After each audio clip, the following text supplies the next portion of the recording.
So hello everyone, elite की result आ गई और अब ऑब्वियसली किस पर्टिकुलर रैंक पे मेरे को कोई एक सीट मिलेगी अब नहीं, इस चीज़ को हर किसी को जानना है।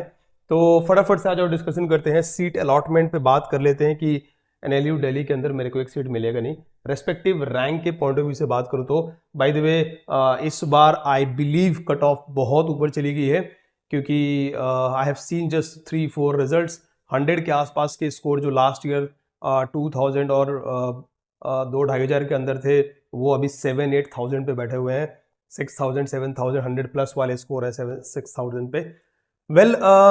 सबसे पहली चीज़, अगर रैंक के पॉइंट ऑफ व्यू से मैं बात करूं, मैंने 2 ईयर्स की यहाँ पे इसलिए रखी है क्योंकि ये ईयर का पेपर थोड़ा इससे अलग था, ये बिल्कुल प्रिडिक्टेबल था। तो अभी इसको ही मेनली आप ग्राउंड बना सकते हो।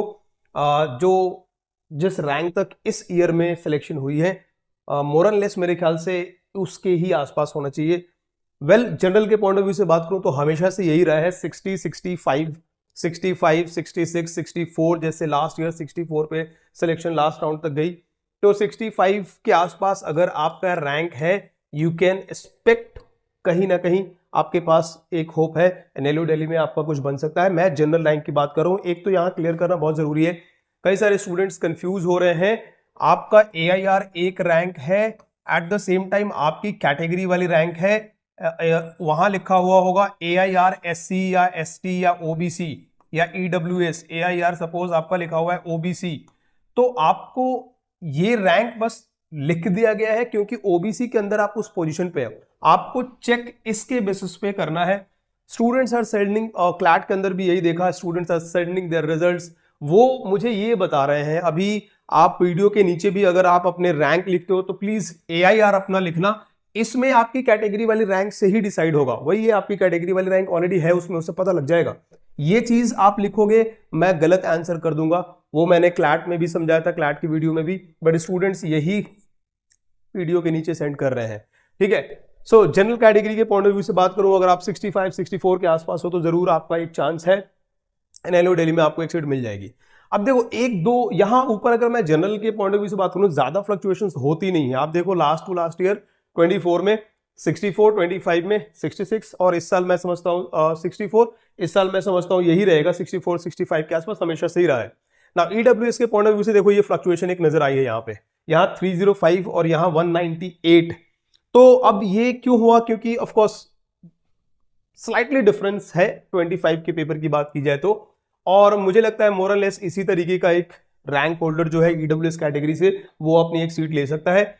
आई बिलीव 200 के आसपास अगर आप हो तो आपको एक पोजीशन, एक सीट EWS से, तो आपको एक सीट मिल सकती है। OBC के पॉइंट ऑफ व्यू से 468 गई थी लास्ट ईयर की बात की जाए। अब देखो, इसमें ऐसा बहुत ज्यादा परमुटेशन कॉम्बिनेशन है नहीं। अगर मैं सच बताऊं तो क्लैट की कहानी ब्रॉडर स्केल पे होती है ना, देयर आर मल्टीपल कॉलेजेस, इसमें एक ही कॉलेज है तो ज्यादा डिस्कशन की नीड ऐसा पड़ती नहीं है। 468 अगर लास्ट ईयर क्लोजिंग रैंक रही है तो इसका मतलब ये है कि इस साल भी आप मैक्स टू मैक्स 500 लगा लो। 450 टू 500 का रेंज अगर मैं लेके चलूं, तो अगर आप OBC से 450 से 500 के बीच हो तो आप ये मान के चलो कि हाँ, मुझे एक सीट मिल सकता है। सिमिलरली SC की अगर बात की जाए, समवेयर अराउंड 1400 टू 1500। देखो यहाँ पे रेंज जो है ना वो ज्यादा हो जाती है। क्यों? ऑब्वियसली आप समझ रहे हो, बहुत सारे स्टूडेंट्स होते नहीं है, बीच में दूसरे रैंकर्स भी होते हैं अलग अलग कैटेगरीज के, तो ये जो रेंज है इतनी हो सकती है। सो मैं कह सकता हूं कि चलो जी 1400 टू 1500 तक के बीच अगर कोई है ऐसी कैटेगरी से, तो उसको एलिट में कोई एक सीट मिल सकता है। वेयर ST में तो कुछ ज्यादा ही फ्लक्चुएशंस होती है, यहाँ पे 100 के आसपास की फ्लक्चुएशन तो आराम से नजर आ जाएगी, 100, 150, 200 के आसपास। तो ये आप मान के चलो कि 2200 टू मैं कह लूं अगर 2500 तक के आसपास में, तो आपके पास एक होप है। फर्स्ट, सेकंड, थर्ड राउंड तक काउंसलिंग में आप उसको फ्लोट करते जाना, राइट। ये मैं समझता हूं इस साल के रैंक होल्डर के पॉइंट ऑफ व्यू से डिफरेंट डिफरेंट कैटेगरीज की स्पेकुलेशन हो सकती है, जिनको कहीं ना कहीं कुछ ना कुछ मिल जाएगा काउंसलिंग में, जब काउंसलिंग शुरू होगी तो, राइट।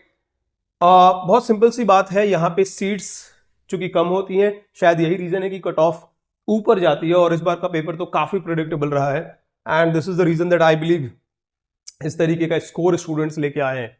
जनरल कैटेगरी से टोटल सीट्स 110 ही है। जनरल कैटेगरी से जो सीट्स होती हैं वो कुछ इतनी होती है। ये सीट मैट्रिक्स है डिफरेंट डिफरेंट कैटेगरी से, आप देख सकते हो, राइट।